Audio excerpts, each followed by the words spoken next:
네, 그러면 통신 및 네트워크 개론 11번째 수업을 하겠어요. 실제로 뭐 클래스 미팅으로 보면 12번째지만 편의상 지난번엔 강의를 안 했으니까 11번째라고 하겠어요. 여러분들이 퀴즈를 봤는데 제가 잊어버려가지고 이 말을 안 했어요. 캡처해서 그냥 페이스트 하면은 PLMS가 버그가 있는지 업로드가 제대로 되는 것 같은데 실제로 업로드가 안 돼요. 그래서 반드시 파일 형식으로 저장을 한 다음에 파일을 업로드해야 돼요.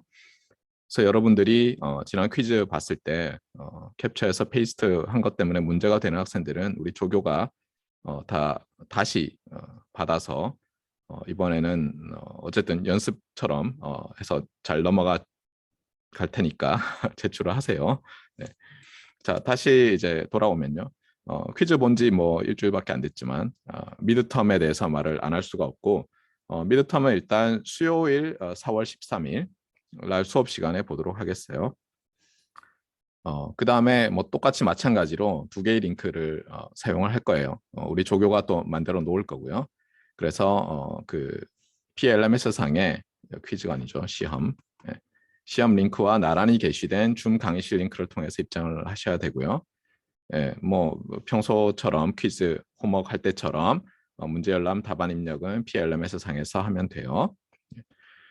그리고 이게 이제 그 수업 클래스 미팅 14번째가 월요일이니까 요 범위까지 커버한다고 보면 되겠고요. 퀴즈와 마찬가지로 오픈 에브리띵이고 하지만 휴먼 또는 머신을 이용해서 인터랙션을 못 하는데 웹에서 찾는 것까지는 되는데 올려서 그렇죠. 뭐 아티피셜 인텔리전스가 문제를 풀어준다든가 다른 사람들한테 보내가지고 뭐 풀이를 익명으로 받는다든가 절대로 안 돼요. 네. 자, 그래서 기말고사에 대해서 설명을 했고요. 제 희망은 챕터 5를 이제 진도를 나가는 거예요. 그때까지 4는 끝내고 클래스 미팅 10번째에 대해서 리뷰를 하면요. 우리가 9번째에서는 주로 뭐 어떤 걸 했었어요? 제일 중요한 키워드가 스펙트럼 밴즈 또는 뭐 라디오 프리퀀시 밴즈에 대해서 얘기했고 그다음에 채널에 대해서 말을 했었죠.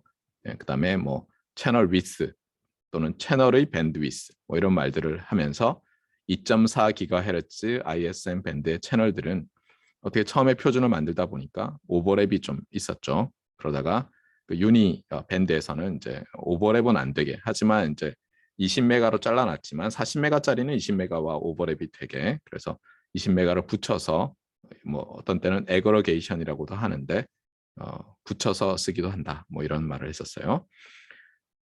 자, 그리고 클래스 미팅 10번째에서 중요했던 것은 이제 이 와이파이 뭐 엄밀히 얘기하면 사실 우리 교과서는 와이파이 뭐 4, 5, 6 이런 얘기보다는 802.11을 그냥 와이파이라고 부르고 있지만 어쨌든 그래서 802.11의 11 표준들이 있죠. 예, 이 표준들이 있는데 뭐 버전이라고도 하고 뭐 모드라고도 하고 뭐 사람들마다 다 다르게 쓴다고 했죠. 예, 어멘드먼트라는 게 공식적인 표현인 것 같고 근데 여러 어멘드먼트 가 있지만 공통적으로 얘들은 뭐예요? 처음에 그 용어의 히스토리를 보면 와이어리스에서 이더넷을 구현하자라고 했던 거기 때문에 전체적으로 이더넷과 굉장히 이 패럴렐한 점들이 많아요. 그러니까 뭐 여기도 나와 있지만 어, 이더넷 스타일로 뭐가 많이 되어 있어요. 그래서 공통적인 게 우리가 뭐 바이너리 익스포넨셜 배고프 이런 말들은 이더넷 할 때도 배웠고요. 또 네트워크에서 우리가 패켓이 제대로 딜리버가 됐나 안 됐나를 확인할 때 그러니까, 오토매틱 리트랜스미션 리퀘스트 또는 리피트 리퀘스트 방식을 많이 쓰는데 그때도 에크네크를 다 보낼 수도 있고 에크만 보낼 수도 있고 네크만 보낼 수도 있는 방법들이 있는데 그 중에서 이서넷과 이 802.11은 에크를 데스티네이션이 보내는 방식으로 우리가 이 패켓의 딜리버리가 제대로 됐는지 확인하는 방식이다 이렇게 얘기했었죠. 그래서 공통적으로 당연히 타임 아웃이라는 개념이 나오고 그다음에 여기서 바이너리 백업 할 때 뭐 슬롯 타임 이런 게 또 나왔었죠. 맞습니까? 네, 뭐 이건 뭐 저절로 나오는 개념이죠. 그리고 또 여기도 나오지만 맥 레이어, 그다음에 피지컬 레이어. 엄밀하게 얘기하면 그 OSI 7 레이어 모델에 따르면 레이어 1인 피지컬 레이어, 레이어 2인 링크 레이어에 링크 레이어에 이제 맥 서브 레이어가 있지만 그냥 맥 레이어라고도 많이 말을 하는데 맥 레이어 중에서도 어때요? 그 밑에 또 서브 레이어가 있죠. 그래서 특히 이 802.11은 이 인프라스트럭처 모드, 즉 액세스 포인트가 있는 방식으로 네트워크를 이스태블리시 할 수도 있고 액세스 포인트가 없는 방식으로 할 수도 있다고 했었잖아요. 네. 그런데 특히 액세스 포인트가 있는 방식 중에서 이제 많이 우리가 DCF, Distributed Coordination Function 뭐 이런 식으로 구성을 많이 한다고 했어요. 그래서 여러분들 대부분의 집에 어때요? 그 액세스 포인트가 있는 거죠. 와이파이가 되는 지역에서는. 그래서 여러분이 예를 들면 서울 지하철이나 아니면 뭐 여러 대도시의 지하철을 타도 어때요? 그 객차 하나당 액세스 포인트들이 뭐 이쪽 끝에 하나 저쪽 끝에 하나 이렇게 달려 있는 경우들이 있죠. 심지어 예전에는 회사별로 달려 있었잖아요. KT 액세스 포인트가 달려 있다거나. 그래서 이제 액세스 포인트라는 개념을 알아야 되고 인프라스트럭처 모드 말고 다른 개념이 이제 애드학 모드인데 애드학 모드는 어떻게 보면 스테이션들이 다 임의로 연결될 수 있는 거예요. 액세스 포인트를 거치지 않고 그다음에 또 하나 요즘 많이 쓰이는 게 이제 다이렉트 모드라고 해서 액세스 포인트가 없는데 실제로는 스테이션들 두 개가 어떻죠? 예, 하나가 그 중에서 액세스 포인트인 척하는 거죠. 사실은 예. 그렇게 해서 우리가 뭐 그 미라캐스트 이런 식으로 해서 핸드폰에 있는 것을 스마트 TV에 쏜다든가 할 때 사용하고 있죠. 그 다음에 요게 이제 뭐였죠? 인터프레임 스페이싱 세 가지였죠. 그래서 하나는 숏이고 하나는 DCF였고 하나는 뭐 익스텐디드 해가지고 결국은 뭐예요? 이 프레임이라는 것을 교환하는 거죠. 와이파이 네트워크에서는 마치 이서넷에서 프레임을 주고받듯이. 맞아요. 그 프레임은 어땠어요?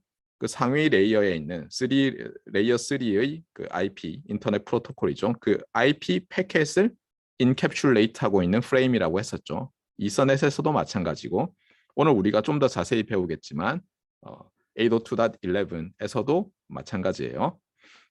그런데 이런 프레임들을 보낼 때 어때요? 우리는 어쨌든 충돌이 안 일어나게 하고 싶은 거죠. 왜냐하면 충돌이 일어나면 에크를 못 받을 테니까 에크를 못 받으면 전체적으로 어떤 트랜스퍼의 스루풋이 떨어질 거고 맞습니까? 그래서 어떻게 하냐면 하나 보내고 나면 좀 기다리는 거죠. 특히 와이어리스 네트워크에서는 어때요? 각 스테이션들이 기지국까지 거리가 다 다를 수 있잖아요. 그러니까 나는 예를 들어서 어떤 피리어드만 지나고 나면 이제 클리어 됐다고 생각할지 모르지만 다른 스테이션이 보낸 게 뒤늦게 도달할 수가 있잖아요. 그래서 대충 네트워크 사이즈를 보고는 이 와이파이는 말 그대로 와이어리스 로컬 에리어 네트워크에서 작동할 거니까 요 정도 딜레이를 감안하면 또는 프레임 간 스페이싱을 고려하면 큰 문제 없겠구나 하는 걸로 표준을 잡아놓은 거예요. 그런데 문제는 그 커버리지가 처음엔 좁았다가 조금씩 늘어나고 이러니까 이제 좀 달리 하는 거죠. 그 다음에 또는 이제 기술이 늘어나니까 요 정도는 뭐 어떻게 더 줄여도 되겠어 하면 또 바꾸는 거고. 그래서 802.11의 여러 어멘드먼트마다 이 SIFS, DIFS 이런 인터프레임 스페이싱이 조금씩 다르다는 것도 잊지 마시고요. 그 다음에 자, 요거는 사실 뭐 커렉션에 가까운데 지난 시간에 제가 뭐 설명을 할 때 이제 CSMA CA 우리는 이서넷에서는 이제 CSMA CD라는 컬리전 디텍션이라는 게 있었는데 이 근본적인 차이에 대해서는 제가 커렉션 하려는 건 아니고요. 처음에 우리가 이서넷 이야기를 할 때 알로하 네트워크를 이야기했어요. 근데 알로하 네트워크는 어땠죠? 장거리 무선 통신망이에요, 사실. 와이어리스 로컬 에리어 네트워크가 아니죠. 장거리 무선 통신망이기 때문에 어떻다고요? 내가 신호를 보내고 있을 때 다른 스테이션, 이제 스테이션이라는 용어를 씁시다. 스테이션이 쏘면은 내가 못 들을 수 있죠. 워낙 멀리 있으니까. 몇십 킬로씩 뭐 떨어져 있으니까. 맞아요? 그런데 이서넷은 어떻다고 했어요? 처음에 만든 이서넷 카퍼 케이블로 돼 있죠. 그리고 근거리고. 그러니까 신호를 쏘면 내가 보내면서도 충분히 센싱을 할 수 있었죠. 이런 차이가 있었어요. 그런데 우리가 다시 와이어리스로 가잖아요. 그러면 이제 또 문제가 생길 수가 있죠. 히든 노드 또는 히든 터미널 프로블럼처럼 실제로 뭐 심지어 request to send RTS를 보내도 AP는 받았는데 나는 그걸 모를 수 있거든요. 이런 여러 가지 이제 문제들이 있을 수 있죠. 그래서 그냥 단지 센싱만 해가지고는 부족할 수가 있잖아요. 맞아요. 컬리전 디텍션이 잘 안 될 수 있거든요. 그래서 최대한 어보이드 하려고 어떻게 하면 컬리전을 피할 수 있을까 하려고 사실은 여기서 이서넷에서는 이런 말 안 했잖아요. 이서넷에서는 그냥 백오프 이렇게만 얘기했었잖아요. 그런데 와이파이에서는 어때요? 우리 그림을 보면 알겠지만 여기 이그젬플이 있었죠. 네, 여기서 보면 어때요? 요게 뭐예요? 여기가 여기 지금 표시된 부분이 요게 short interframe spacing이잖아요. 맞아요? 네. 그다음에 요게 뭐였죠? 요게 DCF interframe spacing이죠. 그러고 나서 어때요? 요게 뭐예요? 요게. 그러고 나서 백오프가 나오잖아요. 맞아요? 그러니까 이런 스페이싱을 집어넣어서 어때요? 스페이싱을 집어넣어서 최대한 컬리전을 어보이드 할 수 있게 하려고 만든 거예요. 그리고 이제 제가 인터넷에 찾아봐도 그래 저도 많이 헷갈리는데 그러면 RTS, CTS는 이것이 바로 컬리전 어보이드 하는 방법이 아니냐? 어떤 사람들은 제가 찾아보면 CSMA, CA가 바로 이 RTS, CTS다라고 하는 사람도 있는데 다수의 의견은 그런 건 아니고 알겠어요? 그런 건 아니고 이서넷의 CSMA, CD와 와이파이의 CSMA, CA의 근본적인 차이점은 어떻다고요? 예, 컬리전 디텍션이 어렵기 때문에 그렇잖아요. 이런 것들을 넣어서 최대한 회피하려고 하는 거고 그것을 더 인핸스하는 방법으로 RTS, CTS를 사용하고 얘는 옵셔널이다. 이렇게 이제 다수의 다수설은 이래요. 저도 정확하게 이 용어의 히스토리를 모르기 때문에 다수설을 그냥 여러분한테 설명할 수밖에 없고요. 그 다음에 지난 시간에 배웠던 용어 중에서 이제 프레임이라는 용어가 다시 나오는데 이서넷에서도 프레임이라는 게 있었죠. 그래서 이서넷에서는 어떻게 했었어요? IP 어드레스 말고 또 이서넷 어드레스. 근데 이제는 맥 어드레스라고 하죠. 이 맥 어드레스라는 거를 써서 IP 패킷을 인캡슐레이트 할 때 앞에다가 어때요? 앞에다가 어드레스를 붙였죠. 맥 어드레스들을. 맞아요? 그리고 본래는 어때요? 본래는 기기별로 디바이스별로 고유한 번호를 할당했는데 지금은 그렇게 하고 있지는 않다고 했었죠. 고유한 번호를. 그래서 이제 제가 얘기했어요. 우리 집에서 중3 녀석이 제가 맥 어드레스를 가지고 와이파이 통제를 해놨더니 인터넷 찾으면 그냥 갤럭시 폰 맥 어드레스 바꾸는 방법이 나오거든요. 바로 바꿔가지고 게임하다가 걸려서 저한테 혼났어요. 네, 결국은 엄마가 그 녀석 핸드폰에다가 게임을 제한하는 앱을 설치를 하고 그걸로 해결한 것 같은데 또 모르죠, 그렇죠? 네, 중학생들의 어떤 그룹 무슨 방에 가보면 단톡방에 가보면 그것을 회피하는 수없이 많은 방법들이 올라와 있을지. 네. 자 어쨌거나 이서넷에서 이제 프레임이라는 개념이 나왔는데 이 802.IEEE 802.11은 와이어리스 이서넷을 지향하니까 어쨌든 공통점이 있어요. 비슷해요. 하지만 말했지만 차이점이 있다고 했죠. 유선과 무선의 차이. 그리고 이서넷에서는 또 어땠어요? 유선인 것을 극단적으로 이용해서 이제 어떻다고요? 예전에는 이 알로하 네트워크에서 무선 채널망 비슷하게 이 동축 케이블, 코엑시얼 케이블을 썼는데 나중에는 어떻게 했어요? 그래서 버스 타입으로 연결했다가 버스 토폴로지를 썼다가 지금은 어떻다고요? 허브도 안 쓰고 그냥 스위치를 써서 어때요? 각각의 디바이스에 완전히 데디케이트 되어 있는 라인을 만들어 놨죠. 그렇게 함으로써 프로토콜 자체는 안 바꾸고 그다음에 백워드 컴패터블하게 하면서도 컬리전이 뭐 안 일어나도록 만드는 거죠. 맞습니까? 그런데 와이어리스에서는 그게 또 다시 안 되기 시작하는 거예요. 그래서 근본적인 차이가 있는 거예요. 저는 이제 와이어리스 무선 통신 전공인데 항상 보면 이래요. 표준이 예를 들면 5G NR 셀룰라 텔레커뮤니케이션 표준이라고 해봐요. 그러면 굉장히 많은 부분이 어때요? 피지컬 레이어로 채워져 있죠. 그냥 무선이라서 그런 거예요. 무선이다 보니까 레이어 1 모듈레이션을 어떻게 할 거냐, 레이어 2 멀티플 액세스를 뭐 어떻게 할 거냐, 예를 들면 뭐 이런 식으로 굉장히 복잡하게 돼 있는 거예요. 그리고 요즘은 예전에는 처음에 만들 때 그 상위 레이어들을 다 다르게 설계하려고 했는데 그렇게 할 이유가 점점 없어지는 거죠. 뭐 보이스 오버 IP 이렇게 하니까 결국은 레이어 3부터는 인터넷 프로토콜을 쓰고 싶은 거예요. 그러면 어떻게 했어요? 레이어 3와 레이어 2를, 그러니까 레이어 2가 결국은 자기가 레이어 1에서 받은 시그널을 어떻게 하면 레이어 3에서 컴패터블하게 변환할 거잖아요. 그래서 이제 레이어 2에 보면 어떻게 해서 이것을 IP 패킷으로 바꾸는가, 또는 IP 패킷을 어떻게 하면 변형을 해서 피지컬 레이어 1에서 변조를 할 것인가, 이런 것에 관한 고민들이 이제 들어있는 거예요. 자, 그래서 어쨌든 이 프레임이라는 용어가 나오고요. 프레임에는 타입, 서브 타입들이 있는데 802.11 프레임은 크게 비컨 등을 사용하는, 비컨이란 것은 액세스 포인트가 계속 방송을 하는 거예요. 브로드캐스트를 하는 거예요. 나는 SSID 예를 들면 포스텍인 비컨이야, 내 소리 들리니 하고 계속해서 이제 방송을 하는 거예요. 무선 채널에. 예. 대표적인 매니지먼트 프레임이고요. 그 다음에 에크가 중요하다고 했죠. 이서넷 스타일이니까.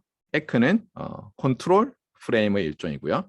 RTS, CTS도 컨트롤 프레임. 그 다음에 데이터 프레임은 한 종류일 것 같지만 실제로 그 채널을, 무선 채널에서는 이제 멀티플 안테나를 많이 쓰는데, 지금 멀티 안테나를 쓰는 멀티플 인풋, 멀티플 아웃풋, 마이모 파일을 사용하는 802.11 때부터는 각 안테나별로 액세스 포인트에 도달하는 채널이 달라질 수 있기 때문에 실제 데이터는 실려 있지 않지만 그 채널을 액세스 포인트가 추정할 수 있도록 널 데이터를 보내기도 해요. 그런 것들도 여기 데이터 프레임들에 들어있어요. 그리고 마지막에는 이 프레임의 그러면 스트럭처를 보여줄 텐데, 이 프레임 스트럭처는 여전히 이제 프레임이라고 하니까 뭐예요? 레이어 2 얘기겠죠. 레이어 2에서는 이제 로지컬하게 이렇게 보는 거예요. 그래서 여기 보면은 프레임 페이로드에 예를 들면 IP 패킷이 들어가는 거고, 그 앞에 어때요? 마치 우리가 이서넷 프레임처럼 어드레스들이 들어가는데 여기서는 요 당연히 여기 데스티네이션 소스라면은 다른 어드레스 두 개를 더 할당할 수 있게 해서 여러 방법으로 사용한다. 뭐 이렇게 돼 있어요. 자, 이까지가 리뷰예요. 자, 그러면 이제 오늘부터 섹션 4.3 피지컬 레이어부터 보도록 합시다. 이 그림은 참고로 이 그림은 굉장히 오래된 그림이에요. 알겠어요? 이게 굉장히 오래된 롱롱어고, 예, 무까시 뭐 옛날 예, 그래서 이거 보면 알겠지만 이게 뭐죠? 이게 레이어들이죠. 맞습니까? 예, 그래서 우리가 예를 들면 뭐 레이어 5개로 말할 때는 이렇게 말을 하죠. 예를 들면 그러면 이제 어떻게 돼요? 여기서 데이터가 요 어플리케이션 레이어에서 트랜스포트 레이어로 오고, 그렇죠? 그다음에 트랜스포트 레이어에서 이제 네트워크 레이어로, 그다음에 데이터 링크 레이어로 이렇게 내려갈 때 어떻게 돼요? 여기 보면 알겠지만 요 녀석에다가 헤더를 붙이고, 맞아요? 이렇게 해서 또 헤더를 붙이고. 그래서 지금 요거는 뭐예요? 요거는 레이어 3에서, 그렇죠? 이제 IP 패킷이 만들어진 거죠. 맞습니까? 그러면 이제 레이어 2에서 어떻게 하죠? 여전히 로지컬하게 하는 거죠. 벡터로 만드는데 그때 어떻게 해요? 요 녀석이 어디 들어가 있어요? 지금 여기 들어가 있죠. 맞습니까? IP 헤더, TCP IP, TCP UDP 헤더, 뭐 데이터 이렇게 돼 있죠. 그래서 이렇게 뭐 실제로 인캡슐레이트 그러면 우리가 캡슐형 그 약에다가 안에다가 약 넣듯이 이렇게 둘러싼다는 뜻이긴 하지만 그냥 이렇게 헤더를 앞에 프리펜드, 어펜드는 왠지 뒤에 붙인다는 것 같잖아요. 맹장처럼. 그러니까 프리펜드라고 많이 하는데 앞에다 붙이는 거예요. 이런 것도 인캡슐레이션이라고 하고요. 당연히 여기서 802.11 프레임을 만드는 것처럼 앞 뒤에 붙일 때도 인캡슐레이션이라고 다 해요. 똑같이. 네. 어쨌든 이렇게 해서 이제 여기서는 어때요? 다 뭐 당연히 0, 1 뭐로 돼 있는 거죠. 그래서 간혹가다 이거를 어때요? 그 바이트로 나타내기도 하고 헥사데시말 리프레젠테이션으로 나타내기도 하지만 어쨌든 근본적으로 보면 0, 1이죠. 그래서 여기서는 0, 1짜리 벡터예요. 로 벡터로 봐도 되고 칼럼 벡터로 봐도 되고. 네. 그런데 피지컬 레이어에서는 뭐예요? 피지컬 레이어에서는 실제로 이것을 전자기파로 엄밀히 얘기하면 여기서는 전파겠죠. 라디오 웨이브겠죠. 우리는 802.11 초창기에는 어때요? 인프라레드 옵션도 있었죠. 피지컬 레이어에서 사용하는 전자기파 옵션으로. 하지만 이제는 뭐다 라디오 웨이브로 바뀌었으니까. 그럼 라디오 웨이브를 어떤 모양으로 만들 것이냐. 근데 여기서도 여전히 이렇게 말을 하는데, 그다음에 여기서 로지컬하게 뭐 0이 어떻고 하지만 여기서는 이제 어떻게 되냐면 피지컬 레이어에서는 0이면 어떻게 매핑하고 1이면 어떻게 매핑하고 어떤 걸 웨이브 폼을 컨티뉴어스 타임에서 이게 정해져요. 예를 들어서 뭐 0000이면 어떻게 매핑하고 이런 식으로. 그래서 여기는 정말 어떻게 보면 시그널 x of t 타임 펑션이 만들어지는 거예요. 그런데 다시 말하지만 이거는 롱롱 어고이고 초창기에 이렇게 했다는 거고 지금은 좀 다르게 해요. 그래서 일단은 롱롱 어고 얘기들을 계속하면 보면은 이제 이 우리가 프레임도 어때요? 프레임도 여기서 보세요. 얘는 802.11 데이터 프레임이라고 돼 있잖아요. 이렇게 부르면 얘는 맥 레이어에서의 프레임을 말하는 거고요. 요 녀석은 뭐예요? 파이 프레임을 말하는 거예요. 아시겠어요? 그게 또 다르죠.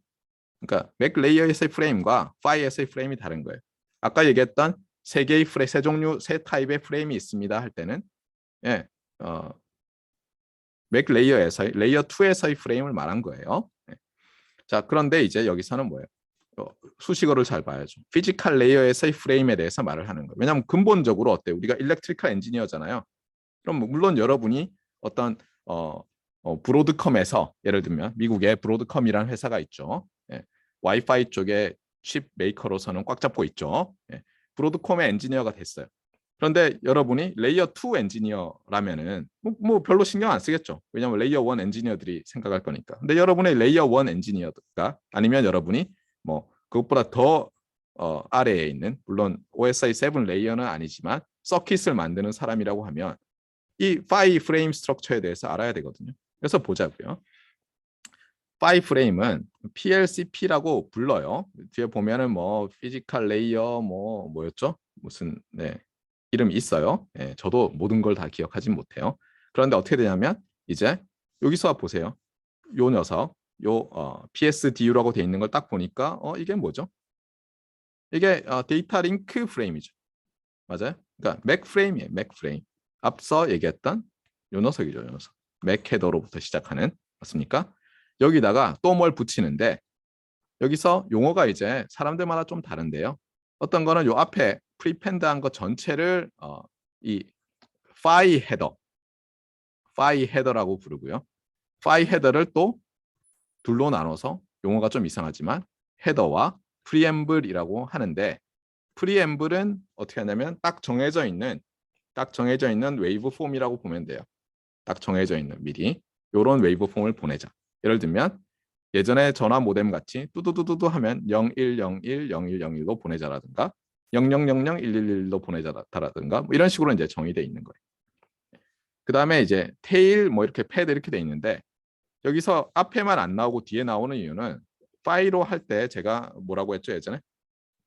실제로 우리가 그 그러니까 시클릭 리던던시 체크라든가 아니면 책섬 같은 거를 어떻게 해요? 붙일 때 복잡한 거 없이 그냥 에러가 있나 없나 확인하려고 한다 이렇게 얘기했잖아요. 하지만 사실 피지컬 레이어에서는 에러 컨트롤 코드를 많은 경우에 써요. 그렇게 되면 이 에러 컨트롤 코드를 가지고 이 녀석을 인코딩을 하다 보면 이거 뒤에 붙는 게 나올 수가 있어요. 우리가 트렁케이션을 안 하면 펑처링을. 그래서 여기 뒤에도 뭐가 다 자연히 붙어요, 보통. 네. 자, 이렇게 돼 있고요. 자, 그러면 여기서 지금 뭐라고 돼 있냐면 physical implementation. 그러니까 요 부분을 실제로 continuous time 시그널로 어떻게 만들 것이냐. 좀 있으면 이제 우리가 컨티뉴어스 타임 시그널 이그잼플을 보여줄 거예요. 네, 그런 것은 표준마다 다르다는 거예요. 그럼 당연히 802.11 어멘드먼트마다 새로 나올 때마다 어때요? 요 레이어 1이라는 부분을 찾아보면 그 안에서 어떤 식으로 저 앞에 PLCP 헤더를 만들어야 된다. 컨티뉴어스 타임 시그널로 바꿔야 된다라는 것이 나와 있는 거예요. 그런데 여기서 이제 한 가지 제가 꼭 말해주고 싶은 건 이거예요. 우리가 그 안테나라는 거 있잖아요. 여러분 입장에서 보면 안테나는 어때요? 막대기처럼 돼 있고 여기에 커넥터가 달려 있어요. 커넥터가. 그래서 여러분 생각에는 그냥 뭐 하나 같지만 모든 전기전자 제품이 그렇듯이 사실은 이제 두 개의 와이어가 들어간다고 보면 되죠. 간단하게 생각하면. 네. 간단하게 생각되면 이렇게 봐도 돼요. 뭐 그라운드하고 하나 밥을 준다고 생각하면 되죠. 맞습니까? 네. 그런데 여기에 인가하는 신호는 뭐예요? 전류잖아요. 또는 전압. 맞아요? 전자가 흘러간다고 하면 여기 인가하는 것은 리얼 밸류드. 우리가 수학적으로 뭐라 하면 리얼 밸류드 컨티뉴어스 타임 시그널을 인가하는 거예요. 그게 어떻게 보면 이 피지컬 레이어에서 통신 표준에서 말하는 게 그건 거예요. 그런데 전에도 안테나 말을 하면서 제가 그 우리가 라디오 프리퀀시를 또는 라디오 스펙트럼을 우리가 여러 밴드로 쪼갤 때 심지어 우리 생각에는 굉장히 낮은 대역인 그 FM 라디오 대역이 very high frequency, ultra high frequency 뭐 이런 식으로 되고 있다고 했죠. 슈퍼 하이 뭐 막 나오고 있잖아요. 우리 생각은 굉장히 낮은데 맞아요? 예전에는 어때요? 예전에는 사람들이 알았던 게 이거예요. 안테나 사이즈를 줄이려고 하면 주파수를 높여야 한다. 이게 대충 룰 오브 썸이에요. 대충 계산할 수 있는. 그래서 뭐라고 하냐면 제가 기억하라고 했던 게 뭐였죠, 여러분? 3GHz가 파장이 얼마라고요? 0.1m, 10cm쯤 된다. 정확하게 뭐 이렇게 3 곱하기 10의 8승은 아니니까 2.9 얼마인가요? 뭐 정확히 기억이 안 나요. 표준이 어떻게 돼 있는지. 이렇게 되잖아요. 그럼 거꾸로 예전에 이게 3kHz짜리를 만들던 시대라고 해보세요. 그럼 이게 몇 배가 돼야 돼? 10의 6승배가 돼야 되나요? 예. 킬로 메가 기가니까. 그러니까 예전에는 뭐냐면 안테나 사이즈가 10의 5승 미터가 돼야지 되는 게 아니라 이것보다 당연히 작았겠죠. 10의 5승 미터짜리 안테나는 못 만드니까. 효율이 굉장히 안 좋았어요. 알겠어요? 효율이 굉장히 안 좋았어요. 그래도 사람들이 어떻게 했어요? 안테나가 짧으니까 효율이 굉장히 안 좋은데 어쨌든 주파수를 높이려고 하고 맞아요? 어쨌든 우리가 예를 들면 보이스를 전달하고 싶었는데 어때요? 그냥 보이스는 낮은 주파수 대여가 아니에요. 3kHz 미만이잖아요. 대부분의 에너지가. 근데 그냥 인가하면 안 될 거 아니에요. 맞아요? 그러니까 어떻게 해요? 점점 더 높여야 되니까 모듈레이션이란 걸 한 거예요. 그래서 굉장히 고주파의 전자기파를 여기다 인가하는 거예요. 안테나에. 지금은 예를 들면 3GHz쯤이 여러분 핸드폰에 인가되고 있는 거예요. 3GHz. 그런데 이 3GHz의 시그널이 있는데 리얼 밸류드 컨티뉴어스 타임 밴드 패스 시그널이 되거든요. 그러니까 여러분이 스펙트럼 예를 들면 스코프에다가 찍으면은 예를 들면 3GHz, 3.5 이런데 이렇게 파워가 나오는 거예요. 예를 들면 여기 인가되는 신호는 여전히 우리가 리얼 밸류드 컨티뉴어스 타임 주파수 대역에서는 밴드 패스 시그널. 수학적으로 보면 어때요? 여기 당연히 네거티브 3GHz에 뭐예요? 여러분 알겠지만 리얼 밸류드 타임 도메인 리얼 시그널은 프리퀀시 도메인 컴플렉스 컨주깃 시메트리컬 시그널이죠. 다 까먹었어요. 시노미 시스템. 큰일이죠. 이런 게 성립하잖아요. 모든 F에 대해서. XT 리얼이면 푸리에 트랜스폼을 하면 칸죽이 시메트리컬하게 되잖아요. 그러니까 있지만 스코프는 이거 굳이 보여주지 않죠. 왜냐하면 스코프는 주로 파워 스펙트럼 같은 걸 보여주니까 매그니튜드 스퀘어니까 그러면 매그니튜드 취하고 하면 이 정보로 다 나오죠. 맞아요? 네. 그래서 리얼 밸류드 시그널인데 주의할 건 뭐냐면 이 표준들은 있잖아요. 표준들은 이 리얼 밸류드 시그널, 이 높은 3GHz에서 뭐 이렇게 안 해요. 어떻게 하냐면 얘와 등가인 이퀴벌런트 이게 등가라는 뜻이죠. 등가인 컴플렉스, 그러니까 복소수 베이스밴드 시그널을 어떻게 만드는지를 알려줘요. 그러니까 여러분이 아마 어떤 학생들은 4학년생들 지난 학기에 지난 2학기에 정보통신공학개론을 들으면서 좀 배웠을 거예요. 또는 4학년생들 중에서 뭐 통신 수업을 이미 들은 학생들 배웠을 텐데, 핵심이 뭐냐면 여러분이 오늘 제가 강의하는 것 중에서 이 피지컬 레이어 관련해서 가장 중요한 것은, 우리 책에는 안 나와 있지만 우리 책에는 교수님들이 어때요? 높은 레이어 교수님들이죠, 저자들이. 그런데 이제 피지컬 레이어 전공자로서 제가 말하고 싶은 건 뭐냐면, 여러분이 오늘 배우는 가장 중요한 것, 피지컬 레이어 관련해서 나중에 여러분이 표준을 읽어야 될 때나 표준에 대한 어떤 걸 제대로 된 전문가로서, 그렇잖아요. 일렉트리컬 엔지니어링 배철러 또는 마스터, PhD로서 알아야 되는 것 중에 제일 중요한 건, 이런데 안테나에 인가하는 신호는 리얼 밸류드 컨티뉴어스 타임 밴드 패스 시그널인 반면에 모든 표준들은 어때요? 그것과 등가인 컴플렉스 베이스밴드 시그널을 어떻게 만드는지만 보여줘요. 알겠어요? 그러니까 도대체 복소수가 왜 나오냐 하는 문제가 되는데, 이미 아는 학생들한테는 대단히 죄송하지만 제가 설명을 하면 X 오브 T가 이게 리얼 밴드 패스 시그널이잖아요. 그러면 어떤 게 성립하냐면요, 이것은 항상 이렇게 나타낼 수 있어요. 리얼 파트 오브 어떤 컴플렉스 시그널. 얘는 컴플렉스 베이스밴드 시그널이에요. 거기다가 여러분이 싫어하는 e to the j 또는 i 스퀘어 루트 네거티브 1이죠. 2파이의 센터 프리퀀시 t 괄호 닫고로 항상 나타낼 수 있어요. 알겠어요? 다시 말을 해요. 리얼 밸류드 밴드 패스 시그널에 해당하는 등가인 컴플렉스 베이스밴드 시그널이 존재해요. 얘는 리얼이고 얘는 컴플렉스고, 얘는 밴드 패스고 얘는 베이스밴드고.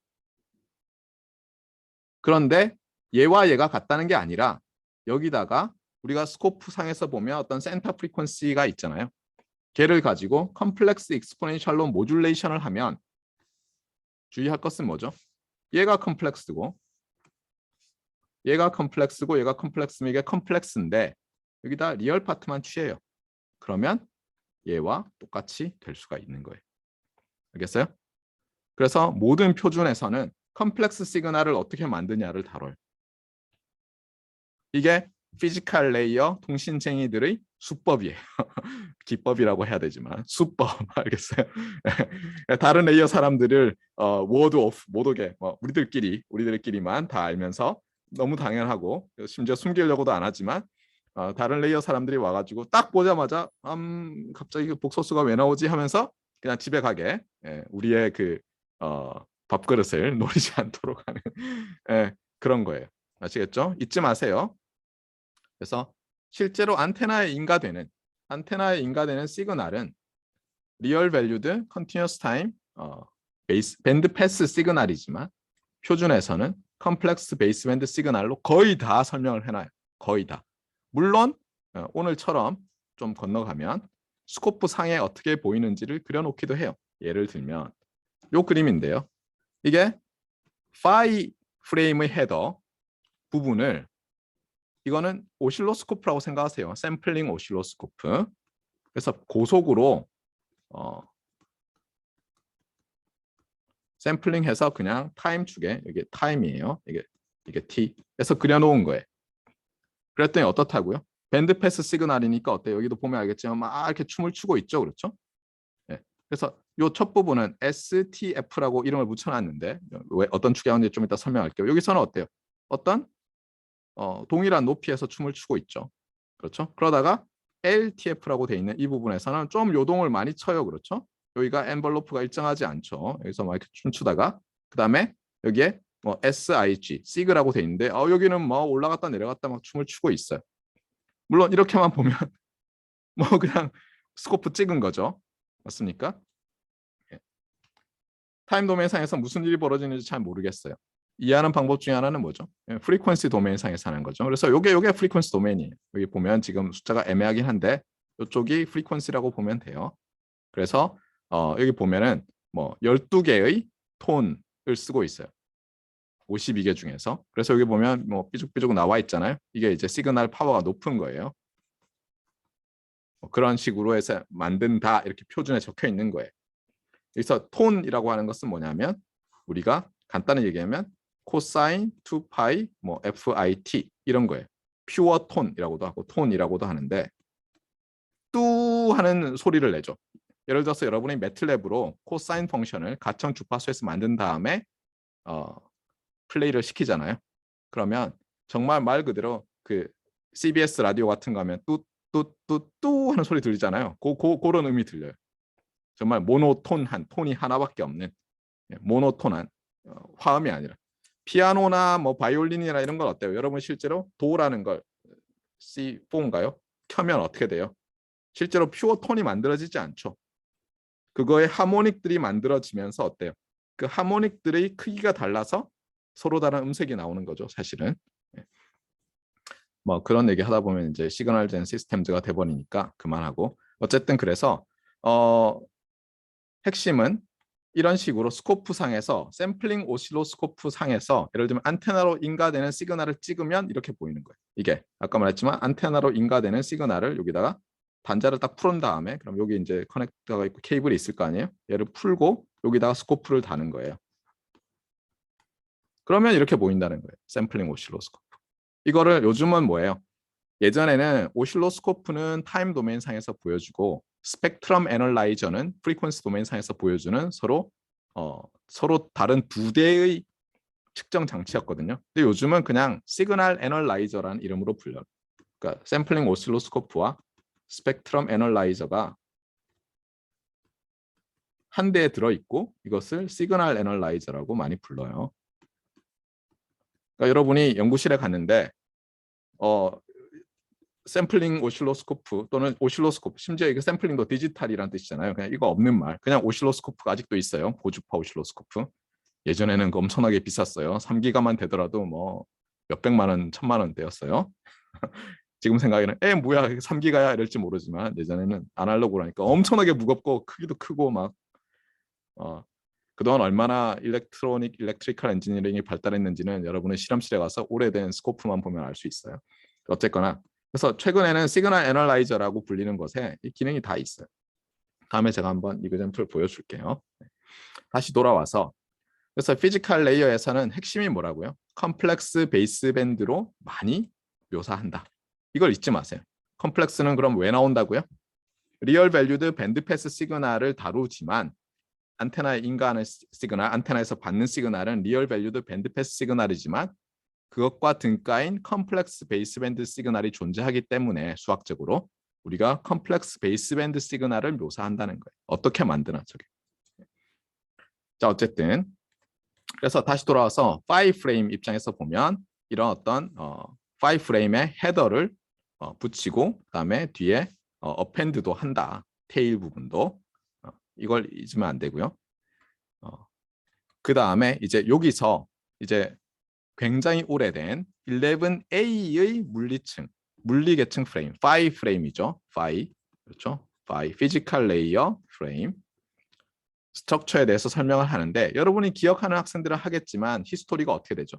처음에 IEEE 802.11이라는 스탠다드를 IEEE에서 퍼블리시를 한 거예요. 이렇게 하자. 그런 다음에 이걸 어멘드를 하는데 어때요? 두 그룹으로 나눠서 한 거예요. 이거를 A, B. 그런데 누가 더 파퓰러해졌죠? B가 최초로 파퓰러해진 거였죠. 그런데 여기는 뭐 다이렉트 시퀀스 스프레드 스펙트럼을 이용했다라고 돼 있는데 잘 읽어보면 아예 DSSS가 아니에요. 사실은 제가 다이렉트 시퀀스 스프레드 스펙트럼 전공을 했는데 박사과정 때 아닌데 뭐 어쨌든 불러요. 네. 그 다음에 인기는 없었지만 11A는 뭘 했다고요?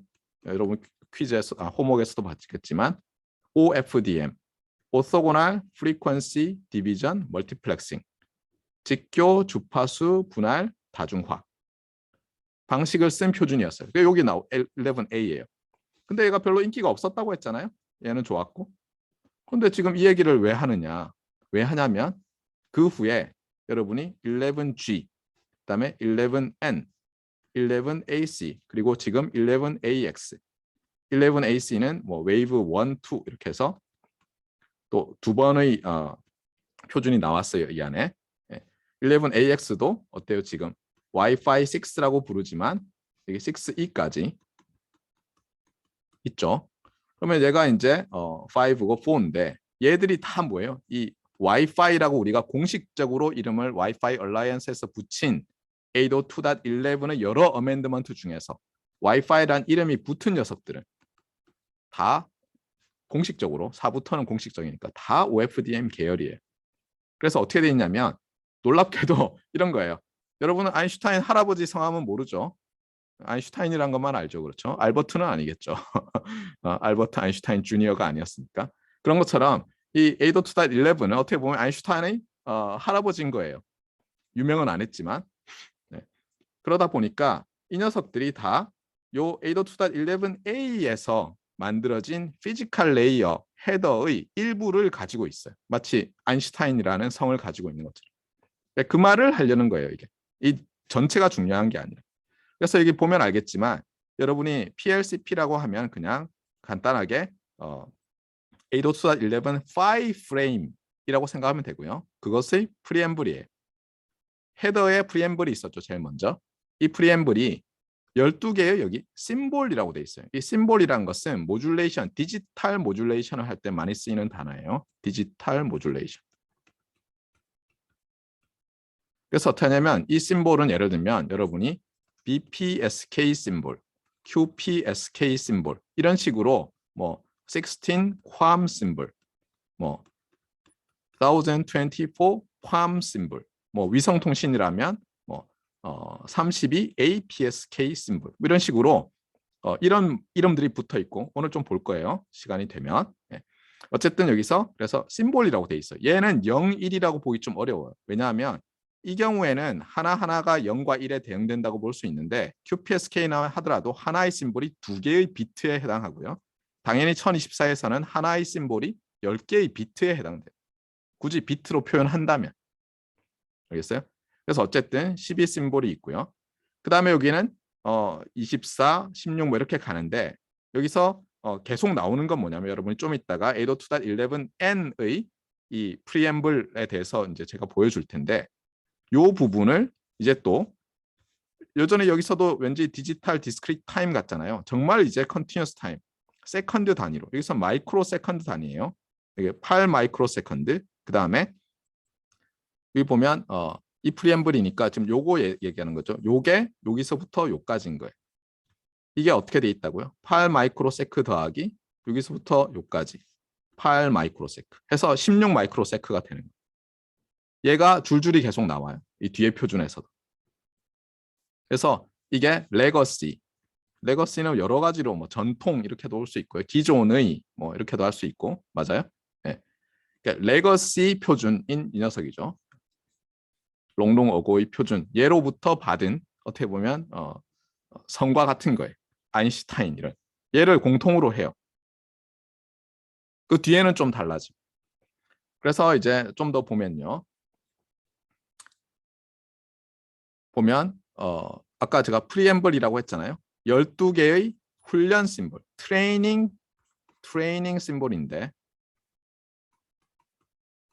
여기서 트레이닝이란 말은 말했지만 여기도 있지만 채널 추정이라든가 타이밍 싱크로나이제이션 다 그냥 채널 에스티메이션이라고도 하지만 타이밍 싱크로나이제이션, 채널 에스티메이션 그러니까 무선 채널이니까 이게 또 무선 채널도 복소수 시그널로 나타낼 수 있거든요. 거기에 그러면 그 시그널이 어떻게 돼 있는지를 알아내야 되는데 그걸 알게 하기 위해서 트레이닝 심볼즈 이미 알려진 이거는 노운이라고 보면 돼요. 트레이닝이라고 하는 것은 그냥 노운의 대신된 말이라고 하면 돼요. 노운 알려져 있는 심볼들로 그러니까 예를 들면 BPSK 심볼인데 01, 01, 01 이렇게 보내자 처음에는 이렇게 할 수도 있죠. 이런 식으로 이제 돼 있는 거예요. 그래서 여기에 동기화 및 채널 추정을 하기 위해서 여기 보면 short 트레이닝 심볼, long 트레이닝 심볼 이런 걸 보내고요. 그 다음에 또 뭐 시그널 필드 아까 시그라는 게 있었죠. 거기에다가는 내가 그러면 이 다음부터 요 시그널 필드 다음에 나오는 녀석들을 어떤 속도로 보내느냐 이제 알려줘야 되니까. 안 그러면 뭐 모르니까. 표준마다 이게 다르거든요. 11A에서 지원하는 레이트가 다르고 11G에서 지원하는 다 같이 OFDM이지만 레이트가 다르고 레이트별로 모듈레이션 하는 방법이 달라요. 똑같은 맥 프레임을 심지어 똑같은 맥 프레임이라 하더라도 다르게 모듈레이션 하거든요. 속도가 다르게. 그리고 실제로 맥 프레임조차도 달라요. 뒤에 보면 표준마다. 그래서 이런 이제 필드가 들어있는 거예요. 예를 들면 조금 전까지는 11A 얘기였고 11N도 이제 OFDM이고 이게 Wi-Fi 5인 거죠. 5. 네. 이 녀석을 보면 여기 보세요. 이 녀석은 조금 전에 본 거랑 똑같네요. 이게 뭐였죠? 8 마이크로세크, 8 마이크로세크 두 개가 short training field, long training field. 앞에 L은 레거시라는 거예요. 그러니까 이거는 레거시. 어디서부터 온? 802.11a에서 온 방식 그대로 레거시 숏 트레이닝 필드와 롱 트레이닝 필드를 가지고 있는 거예요. 알겠어요? 네. 그 다음에 여기서 이제 레거시 시그라는 부분에서 얘는 헤더죠. 헤더 부분에서 파이 프레임 헤더죠. 헤더 부분에서 이 다음 데이터가 어떤 모양으로 돼 있을지를 알려주는데 이것도 어떻게 되냐면 이게 하이 드루풋인데 하이 드루풋이 이제 G부터 나왔을 거고요. 여기 보면은 다음에 나올 텐데 very high 여기 또 이제 very high throughput 이게 보면 알겠지만 여러분이 그 ITU에서 쓰던 용어 있잖아요. high frequency 한 다음에 very high frequency 하듯이 약간 그런 느낌이 있어요. 그렇죠? 예. high throughput 그 다음은 very high throughput. 예. 그래서 뭐냐면 여기서 어떤 넘버로 말해주냐에 따라서 그 다음을 또 약간 modify 해놨어요. 왜냐하면 표준별로 서포트하는 속도랑 안테나 수 이런 게 다 다르기 때문에. 그래서 여기 보면은 이 부분은 여전히 똑같죠. 맞습니까? 그래서 다 레거시 이렇게 붙어 있어요. 이 세 개는. 그래서 레거시, 숏 트레이닝, 롱 트레이닝, 시그널. 그 다음에 이 경우는 아마 11N일 것 같은데 제 생각에 이 경우는 very high throughput을 할 때 그다음에 안테나를 여러 개 쓰거든요. 안테나를 몇 개 쓰고 하는 걸 정보를 또 주기 위해서 여기 또 이런 정보들이 있는 거. 아시겠죠? 네. 자, 그래서 어쨌거나 오늘 핵심은 뭐라고요? 핵심은 여러분이 기억해야 될 것은 이제 맥 레이어에서 프레임을 만든 다음에 그것을 피지컬 레이어에서 다시 5 프레임으로 만드는데 5 프레임에서 기억해야 될 것은 뭐라고요? 컴플렉스 베이스밴드 시그널. 그래서 컴플렉스 넘버들이 자꾸 등장한다. 하지만 실제로 안테나에 인가될 때는 리얼 밸류드 밴드 패스 시그널이 인가되는 것이다. 5 레이어에서는 어쨌든 여전히 벡터 디스크리트 타임처럼 보일지 모르지만 궁극적으로는 컨티뉴어스 타임 시그널을 만들어내야 된다. 그러면 여러분이 이제 일렉트리컬 엔지니어로서 배운 건 뭐죠? D2A, 디지털 2 또는 디스크리트 타임 2, 아날로그, 컨티뉴어스 타임 컨버터 같은 것들을 생각 안 할 수 없겠구나. 그렇잖아요. 자, 그 다음에 여기 이제 뭐 또 나오지만 지금 요 그림을 보면 여기 숏 트레이닝 필드에서는 스펙트럼 상에서 이렇게 보인다면은 여기서는 좀 많이 움직이죠. 그래서 퓨어 톤들이 날아가면 깨끗하게 이렇게 보이는데 타임 도메인 상에서 좀 그렇지 않아요. 여기는 롱 트레이닝 필드에서는 보면 어때요? 이게 프리퀀시인데 어떤 부분에서 제로는 저 멀리 어디 있고 파워 스펙트럼이 어때요? 이렇게 하다 증가하다가 감소하는데 여기 뾰족뾰족 뭔가 신호들이 있죠. 그렇죠? 이렇게 해서 어때요? 말했지만 요 두 개가 결합이 돼서 타이밍을 잡고 왜냐하면 뭐 스테이션마다 액세스 포인트까지 거리가 다를 테니까 타이밍을 정확하게 안 잡으면 컴플렉스 시그널의 페이즈가 빙 돌거든요. 그 다음에 타이밍을 정확하게 못 잡고 오차가 있으니까 페이즈가 돌아간 양을 또 알아내야 되잖아요. 그것 말고도 사실은 이게 채널이 프리퀀시 도메인 상에서 플랫하지 않아요. 일반적으로 이렇게 프리퀀시 셀렉티브 하거든요. 그런 것들을 다 알아내야 되기 때문에 여기서 여러 톤들도 넣고 넓은 대역에서 신호를 보내가지고 이 스테이션으로부터 액세스 포인트까지 또는 액세스 포인트에서 스테이션까지의 채널을 추정할 수 있도록 도와주는 거예요. 그다음에 이 부분은 말했지만 레이트가 뒤에 나오는 이 헤더 다음에 있는 뭐 페이로드라고 해도 되고 아니면 그냥 맥 프레임을 전송하는 속도가 어떻게 되냐에 따라서 그 정보가 다를 테니까 아까 뭐 0000부터 쭉 있었죠. 요 모양은 다를 수 있는 거죠. 하지만 요 레거시 프리앰블 모양은 똑같다. 이런 말을 하는. 자, 그다음에 4.4를 계속 하지 않고 그 피지컬 레이어 부분을 먼저 할 거예요. 4.4는 맥 프로토콜을 분석하는 거고 다시 4.5가 하면은 피지컬 레이어인데 이제 피지컬 레이어 얘기를 했으니까 피지컬 레이어로 갑시다. 그래서 쭉 내려가면요. 제목은 Listen to Advanced라고 돼 있어요. Listen to Advanced라고 돼 있지만 다 뭐 피지컬 레이어 얘기를 할 거예요. 말을 했지만 와이파이 얼라이언스에서는 공식적으로는 와이파이 4부터 이름을 실제로 공식적으로 붙였어요. 그런데 사람들이 그냥 그 전에 1, 2, 3도 802.11 뭐 예를 들어서 뭐였어요?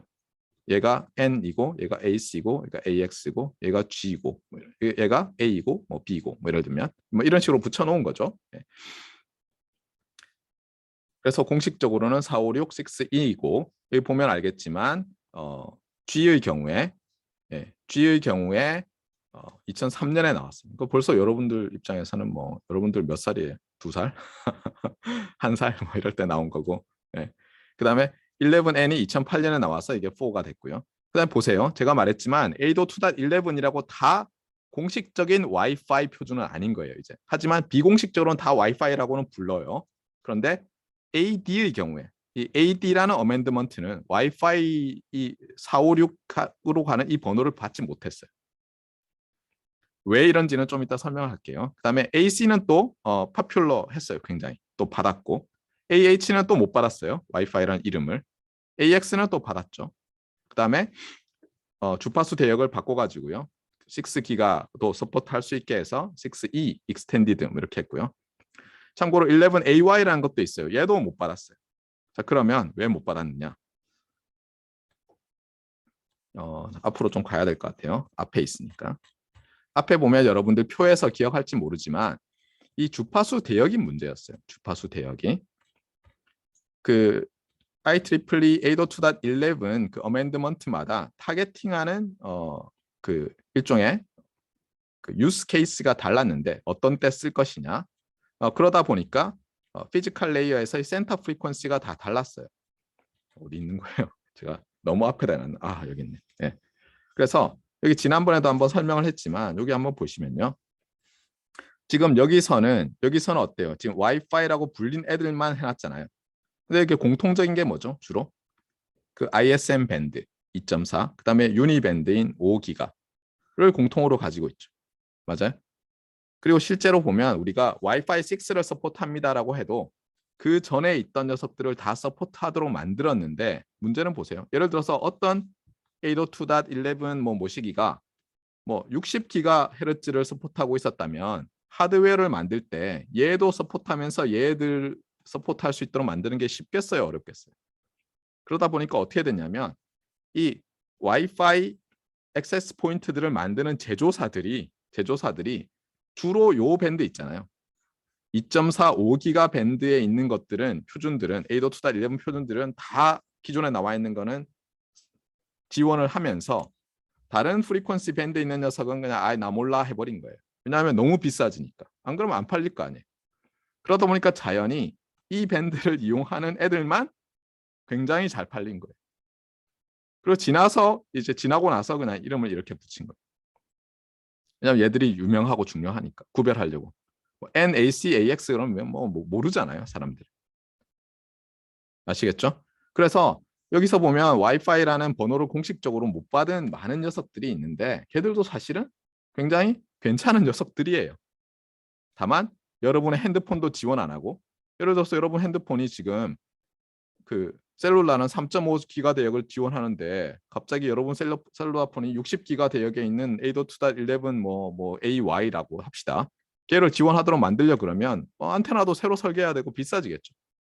그런데 액세스 포인트도 별로 그거 지원하는 액세스 포인트도 별로 설치 안 돼 있어요. 그럼 쓸데없이 비싸지는 거잖아요. 그러다 보니까 저 2.4기가 대역, 5기가 대역 있는 애들만 그냥 잘 팔리는 거예요.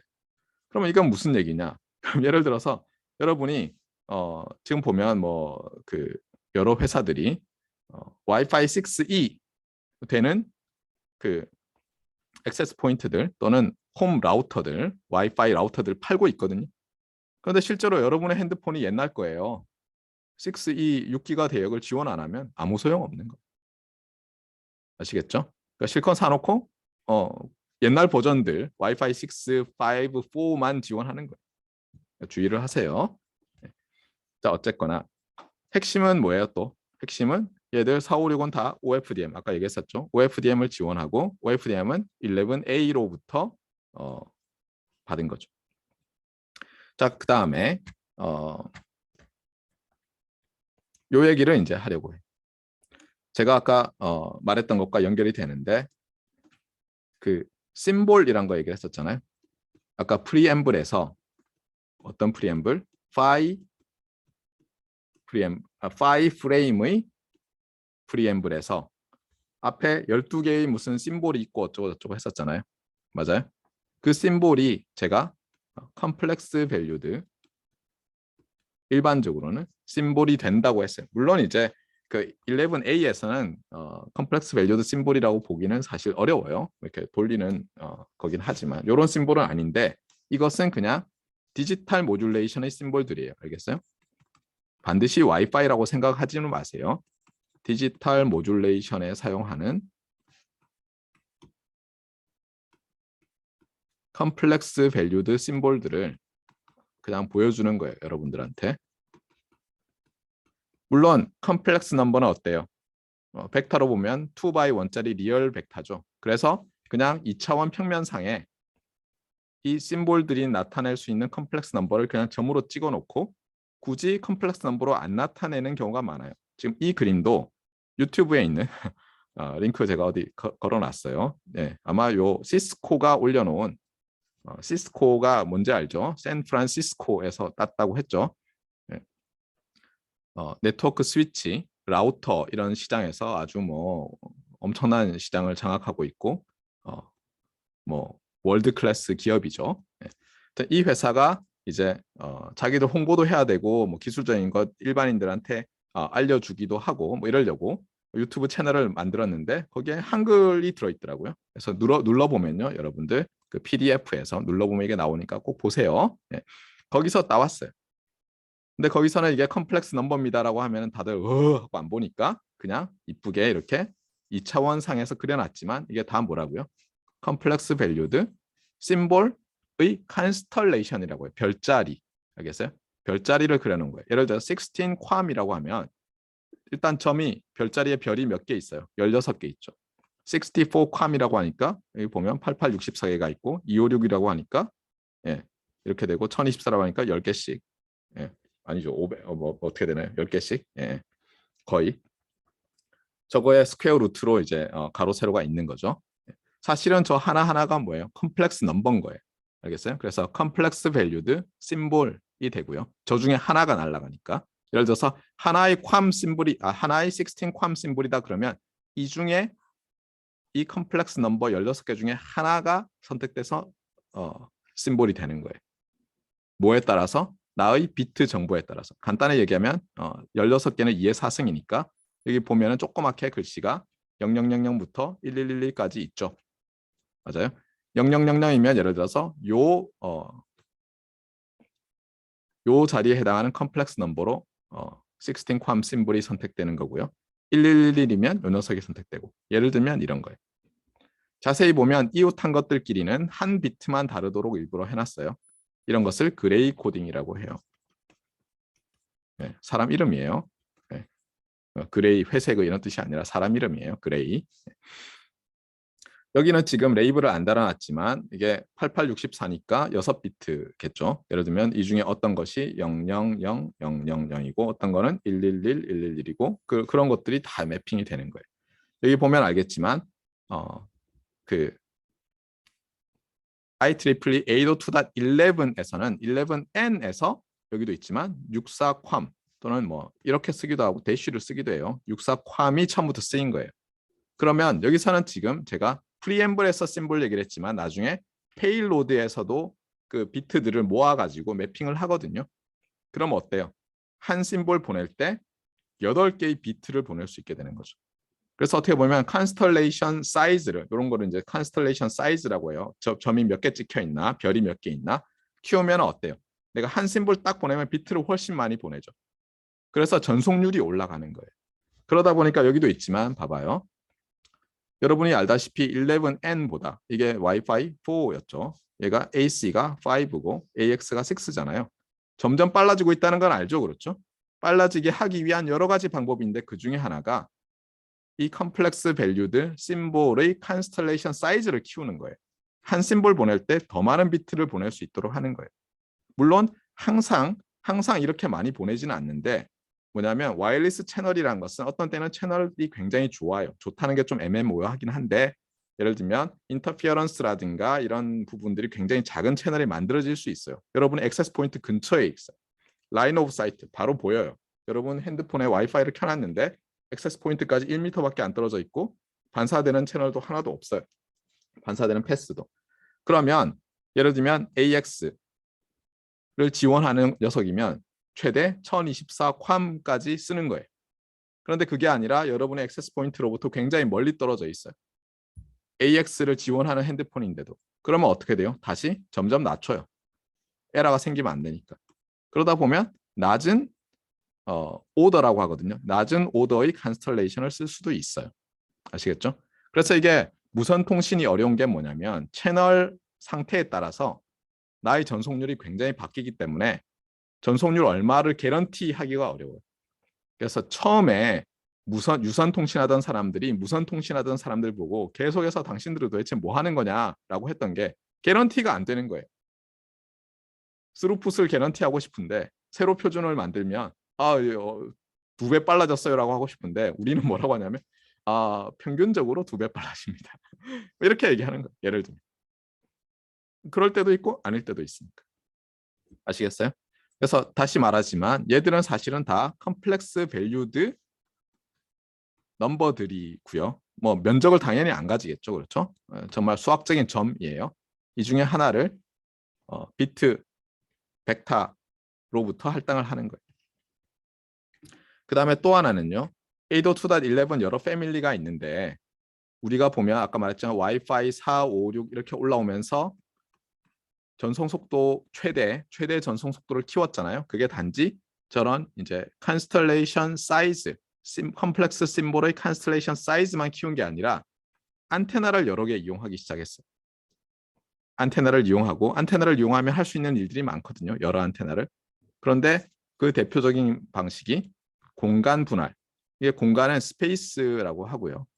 이건 당연히 디비전. 다중화는 뭐 멀티플렉싱. 또는 어떤 때는 이제 멀티플 억세스라고 해요. 그래서 SDM, SDMA 이런 말을 써요. 참고로 캐리어 센스 멀티플 억세스 할 때 그 CSMA는 피지컬 레이에서 말하는 멀티플 억세스랑 좀 달라요. 걔는. 아시겠어요? 피지컬 레이에서 말하는 멀티플 억세스는 말 그대로 라디오 시그널을 몇 개를 중첩해서 보낼 수 있느냐와 관련이 있다고 보면 돼요. 라디오 웨이브를. 자, 그래서 여러분이 중학교, 고등학교 때 봤던 이 수조에서의 간섭 실험이죠. 그래서 핵심이 뭐죠? 여기 수조가 있는데 위에서 내려다 본 거죠. 여기랑 여기에 탁구공 같은 게 있고 지금 여기서는 딱 느낌이 뭐예요? 탁구공을 예를 들면 2개를 이렇게 철사로 묶은 다음에 여기서 여러분이 손으로 이렇게 잡고는 아래 위로 흔드는 거죠.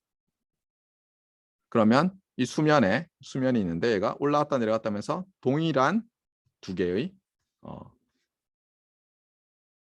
이 파원들이 같은 위상으로 만들어지는 거죠. 그랬을 때 어때요? 요 간격이 이 주파수와 속도에 따라서 생기는 이 파장과 어떤 관계가 있느냐에 따라서 물결 패턴이 바뀌는 거죠. 그러니까 2개를 묶어놓고 이렇게 하더라도 요 거리 D에 따라서 패턴이 바뀌죠. 알고 있죠, 여러분들이? 여기서는 지금 여기 보면 알겠지만 이게 여기가 간섭이 일어나서 놀랍게도 여기는 요 지금 제가 선을 그어놓은 저 위치들은 어때요? 전체적으로 물결이 아래로 위로 많이 안 움직이는 부분이에요. 그렇죠?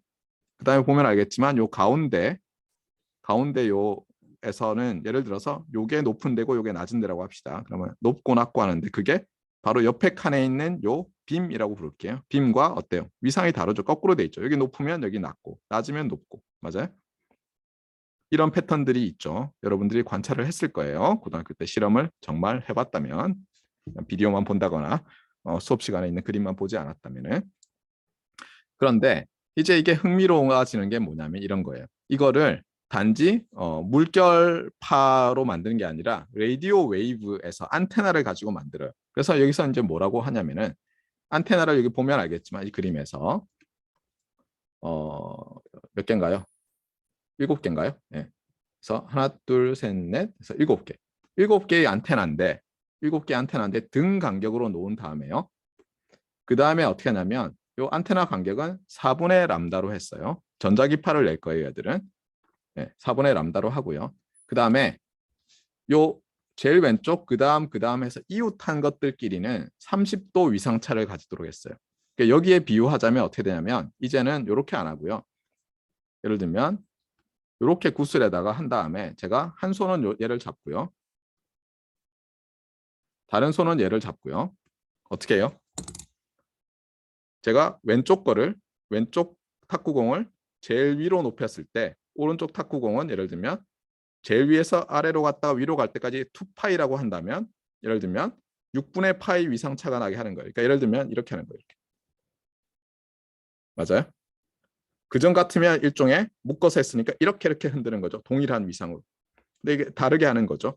그러면 이 위상차에 따라서 그 다음에 요 안테나 엘레멘트의 간격에 따라서 이 물결이 높아졌다 낮아졌다 크게 높아졌다 낮아졌다는 물결이 여기 요 부분은 조금밖에 안 흔들리고요. 이쪽 방향으로는 굉장히 크게 흔들리는 거예요. 그게 요 간격과 요 위상차가 많이 결정을 하는데 지금 간격만 바꾸는 거예요. 여기서 이렇게 넘어갈 때는 간격만 바꾸는 거예요. 어떻게 하냐면 위에는 4분의 람다고요. 밑에는 2분의 람다예요. 그러니까 반파장이죠. 반파장으로 했더니 어떻게 됐어요? 여기서 이게 큰 에너지가 방사되는 각도가 확 줄었죠. 맞습니까? 그 다음에 여기선 그림은 빠졌지만 요 위상차를 바꾸면요. 이거를 바꿀 수가 있어요. 그러니까 마치 우리가 플래시 라이트 있잖아요. 플래시 라이트가 있는데 걔를 손으로 돌리잖아요. 이게 만약 또는 여러분이 그 군함 같은 거 보면 뭐예요? 레이더가 이렇게 실제로 돌고 있죠. 이런 거는 미케니컬하게 안테나를 회전시키는 거에 해당하는 거라면은 얘들은 어떤 일을 할 수 있냐면 일렉트로니컬리 스티어링을 할 수 있어요. 전자적으로.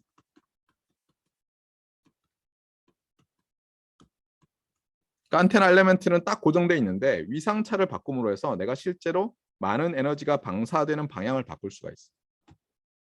이러면 뭐가 좋으냐? 이러면 뭐가 좋겠어요? 이러면 뭐가 좋겠어요? 그러니까 예를 들면 뒤에 이제 그림 나올 텐데, 예. 어디 갔어요? 네, 여기 있죠. 예를 들면 이렇다고 해보세요. 내가 요게 액세스 포인트라고 해보세요. 요게 스테이션 1, 2, 3고 그랬을 때 그전 같으면 여기서 안테나 하나로 보내면 어때요? 온 사방으로 시그널이 다 가잖아요. 그럼 내가 실제로는 스테이션 1한테 신호를 보내고 싶은데 2, 3도 받죠. 그 얘기는 뭐냐면 내가 1한테 보내는 동안은 2, 3한테 보내기 쉽지 않죠. 그런데 어떻게 하냐면 여기다가 멀티 안테나로 바꿔요. 안테나 엘레멘트를 많이 하면 할수록 더 좋은 일이 생겨요. 물론 그러면 가격은 올라가겠죠. 네. 그 다음에 여기다 페이즈를 다르게 해서요. 얘한테 보내고 싶은 시그널은 여기다가 페이즈를 0으로 해서 보내고요. 얘한테 보내고 싶은 거는 페이즈 30도, 얘한테 보내고 싶은 건 예를 들어서 페이즈 60도 차를 하면은 동시간에 어떻게 보면 내가 플래시 라이트 3개를 가지고 있는 거예요. 그래서 껐다 켰다 하면서 얘한테만 신호를 보낼 수 있고 얘한테만 보낼 수 있고 얘한테만 보낼 수 있는 거예요. 이렇게 실제로 어때요? 우리가 3차원 공간상에 스테이션들이 서로 다른 방향에 있을 가능성이 많잖아요. 그것을 이용하는 거예요. 그런 특성을 익스플로이트, 남용, 악용이라는 뜻도 있지만 잘 활용하다 이런 뜻도 되죠. 활용하다, 잘 사용하다. 익스플로이트 하기 위한 거예요. 그래서 어떻게 되냐면 이 와이파이 4, 5, 6는 전부 멀티플 안테나 트랜스미션을 지원해요. 근데 멀티플 안테나 트랜스미션을 지원하면서도 여전히 1대1로만 통신할 수도 있고요. 1대 다로 할 수 있고 다대1로도 할 수 있거든요. 그런 것에 따라서 와이파이 4, 5, 6가 더 좋은 기술들을 점점 더 좋은 기술들을 사용하고 있어요. 그래서 와이파이 4는 어떻게 되냐면 예를 들면 이게 AP고요. 이게 어떤 스테이션 1이에요.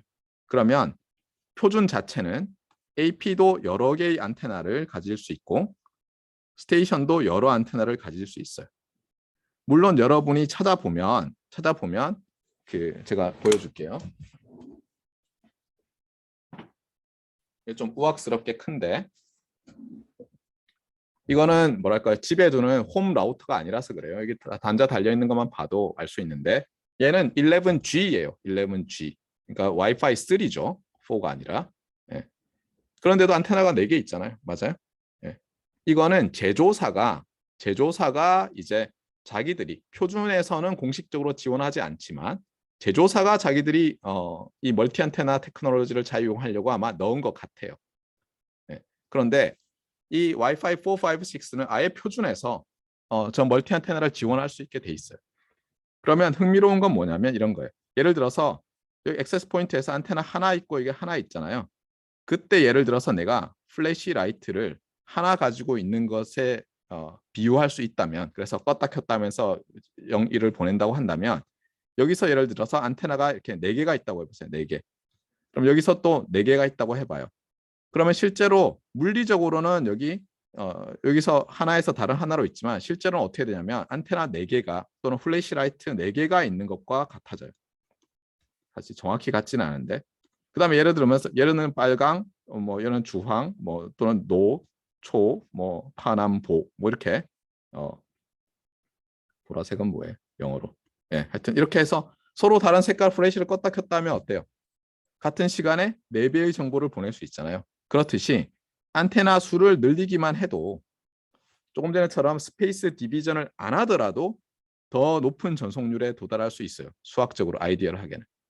그러니까 그런 기술이 나오니까 도입 안 할 수 없죠. 거기다가 점점 더 이 RF 부분, 안테나, 증폭기, 필터 이런 부분의 가격이 싸지고 집적도가 높아졌거든요. 그러니까 이런 표준이 나온 거예요. 그래서 와이파이 4에서는 여기도 있지만 마이모 또는 미모라고도 해요. 네, 멀티플 인풋. 그러니까 멀티플 인풋이니까 미가 된다고 주장하는 사람과 그래도 미모는 이상하지 않냐 마이모라고 부르자는 사람들이 있는데 저는 마이모라고 불러요. 그래서 멀티 인풋 멀티 아웃풋을 AP와 스테이션 간에 할 수 있도록 표준해서 만들었어요. 이러면 이것만으로도 빨라지죠. 물론 말했지만 64 쿼함을 써서 한 심볼 보낼 때 더 높은 비트 수를 보낼 수 있도록 또 했고 그 다음에 쭉 넘어가서 11AC 이게 와이파이 5죠. 5는 아까도 말했던 256 쿼함을 쓸 수 있어요. 그러면 한 심볼에 더 많은 비트를 보내는 데다가 지금 방금 전에 보여줬듯이 얘가 AP라면 그 다음에 얘가 와이파이 스테이션 1, 2, 3라면 어때요? 이런 식으로 얘가 이쪽으로 보낼 때 이걸 다운링크라고 하잖아요. 다운링크에서 빔 포밍을 할 수 있게 했어요. 또는 스페이스 디비전으로 보낼 수 있게 했어요. 그러면 이제 와이파이 6는 당연히 뭐겠어요? 이렇게 아래쪽으로 가는 것 말고도 업 링크까지 만들려고 했겠죠. 그래서 AX는 어디 갔어요? 네. 예, AX 와이파이 6잖아요. 와이파이 6에서는 이제 어떻게 하냐면은 써놨지만 잠시만요. 예. 업링크까지도 이 스페이스 디비전을 할 수 있도록 한 거예요. 그래서 점점 이제 좋은 기술들이 들어가서 점점 빨라지는 거예요. 아시겠어요? 네. 자, 그래서 오늘 수업은 여기까지고요. 뭐 간단히 서머리를 한다면 우리가 이제 프레임이라는 것을 지난 시간에 배웠는데 그 프레임도 어떻다고요? 예. 레이어 2에서의 프레임이 있고 레이어 1에서의 프레임이 있다. 지난 시간에 배운 것은 레이어 2에서의 와이파이 프레임 또는 802.11 여러 어멘드먼트의 프레임을 배웠고 오늘은 주로 어땠어요? 피지컬 레이어 프레임에 대해서 많이 배웠어요. 핵심은 인캡슐레이션이지만 피지컬 레이어 프레임은 궁극적으로 컨티뉴어스 타임, 리얼 밸류드 컨티뉴어스 타임 밴드 패스 시그널을 만들어야 되고 그런데 등가적으로 컴플렉스 베이스 밴드 시그널이 있으니까 컴플렉스로 주로 이야기한다. 그런데 중요한 것이 이 컴플렉스 밸류드 심볼들이고 거기서 제가 아까 뭐 64 쿼암 뭐 해서 1024 쿼암까지도 얘기했고 맞습니까? 그 다음에 그러면 와이파이 4, 5, 6는 그전과 뭐가 다르냐? 뭐가 도대체 좋아졌냐? 심볼의 컨스텔레이션 오더만 커졌느냐? 그것이 아니고 여러 멀티플 안테나를 쓰는 테크놀로지들을 점점 더 표준에 넣었다. 그래서 처음에는 스테이션과 액세스 포인트 간에만 여러 안테나를 써서 우리가 한 번에 이 파이프 수를 늘린 것처럼 했다가 나중에는 스페이스 디비전으로 다운링크를 할 수 있겠고 이제는 스페이스 디비전으로 업링크 할 수 있게도 하고 그것 말고도 OFDMA라는 걸 쓰는데 그 얘기는 다음에 할게요. 네, 그래서 점점 발전하고 있다. 그리고 놀라운 건 뭐냐면 이 와이파이 그 4, 5, 6로 가면서 셀룰라 텔레커뮤니케이션 스탠다드 그러니까 예를 들면 3G, 4G, 5G 우리가 말하는 거 있잖아요. 여러분 핸드폰. 거기에 사용되는 기술들 중에서 괜찮은 것들을 급속히 넣고 있어요. 그래서 매우 매우 좋아지고 있다. 이렇게 보면 되겠어요. 자, 오늘 수업은 여기까지 하도록 합시다.